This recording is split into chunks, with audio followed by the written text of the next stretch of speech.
നമ്മൾ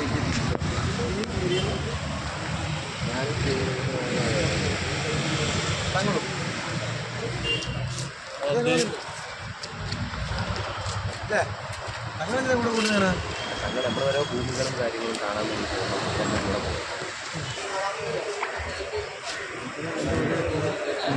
എന്നൊക്കെ എൻ്റെ ആൾ അവൻ കൂരിയാട് ഞാൻ പറഞ്ഞത് ആർക്കാ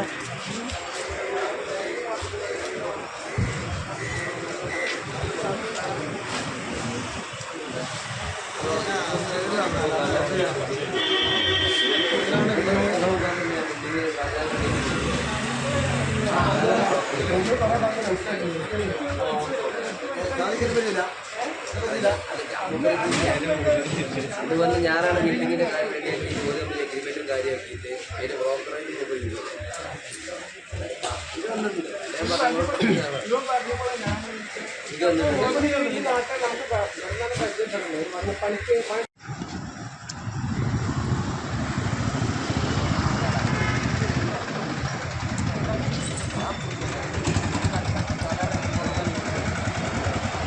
തെന്നല സ്വദേശിയെ കാർ തടഞ്ഞ് ആക്രമിക്കുകയും 2 കോടി രൂപ കവർച്ച ചെയ്യുകയും ചെയ്ത കേസിലെ മുഖ്യ സൂത്രധാരനെ പോലീസ് അറസ്റ്റ് ചെയ്തു. കൂരിയാട് മണ്ണിപ്പിലാക്കൽ എറിയാടൻ ഹൌസിൽ സാദിഖ് അലിയാണ് താനൂർ ഇൻസ്പെക്ടർ ബിജിത്ത് കേട്ടിയുടെ നേതൃത്വത്തിലുള്ള പോലീസ് സംഘം പിടികൂടിയത്. പരാതിക്കാരന്റെ വിശ്വസ്തനായ ജോലിക്കാരനായിരുന്ന സാദിഖ് അലി, തിരൂരങ്ങാടി സ്വദേശി അബ്ദുൽ കരീം തടത്തിൽ, BP അങ്ങാടി സ്വദേശി ഷാജഹാൻ എന്നിവരുമായി ഗൂഢാലോചന നടത്തിയാണ് കവർച്ച ആസൂത്രണം ചെയ്തത്. തുടർന്ന് ഡാനി, അയ്യൂബ്, രജീഷ്, ഫവാസ് എന്നിവരടങ്ങുന്ന സംഘം തെന്നല സ്വദേശിയുടെ കാർ തടഞ്ഞ് ആക്രമിക്കുകയും പണം കവരുകയുമായിരുന്നു. കൃത്യത്തിനു ശേഷം 2025 ഓഗസ്റ്റ് 16-ന് ഗോവയിലേക്ക് കടന്ന സംഘത്തെ പിന്തുടർന്ന് പോലീസ് ഗോവയിലെത്തിയിരുന്നു. ഇവർ തിരിച്ചുവരുന്ന വഴിയിൽ കരീം, രജീഷ് എന്നിവരെയും പിന്നീട് ഫവാസ്, ഡാനി, അയ്യൂബ് എന്നിവരെയും പോലീസ് പിടികൂടി. പണം തട്ടിയെടുക്കാൻ വേണ്ട ഒത്താശകൾ ചെയ്തത് സാദിഖ് അലിയാണെന്ന് മറ്റു പ്രതികൾ പിടിയിലായതോടെ അന്വേഷണ സംഘം കണ്ടെത്തിയിരുന്നു.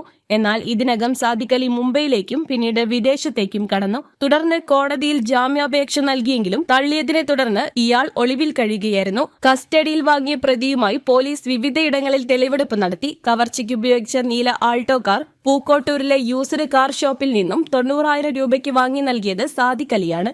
പൂക്കോട്ടൂരിലെ ഈ കടയിലും വേങ്ങരയിൽ ഷാജഹാൻ നടത്തുന്ന സ്ഥാപനത്തിലും സംഭവത്തിനു ശേഷം കാർ ഒളിപ്പിച്ച പാലക്കാട്ടെ സ്ഥലത്തും പ്രതിയെ എത്തിച്ച് തെളിവെടുപ്പ് പൂർത്തിയാക്കി. മലപ്പുറം ജില്ലാ പോലീസ് മേധാവി R. Vishwanath IPS, Tanur DYSP Pramod P എന്നിവരുടെ നേതൃത്വത്തിൽ രൂപീകരിച്ച പ്രത്യേക അന്വേഷണ സംഘമാണ് 6 മാസത്തോളം നീണ്ട ആസൂത്രണത്തോടെ നടന്ന ഈ കവർച്ച കേസ് തെളിയിച്ചത്. News desk MTN news.